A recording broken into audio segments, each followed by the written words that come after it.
মানুহজন কি কৰি আছে জানো এতিয়ালৈকেতো ঘৰলৈ ওলাই কি কৰি আছে জানো ভিতৰত এতিয়ালৈকে তই বিহু মাৰিব যাব লৈছ কি কৰে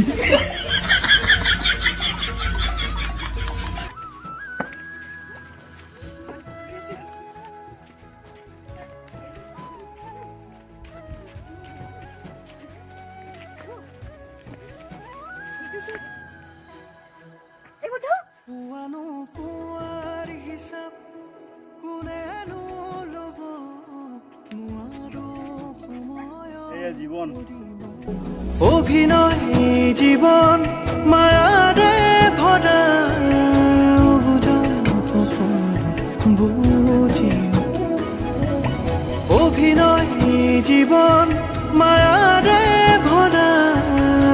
বুঝন সকলো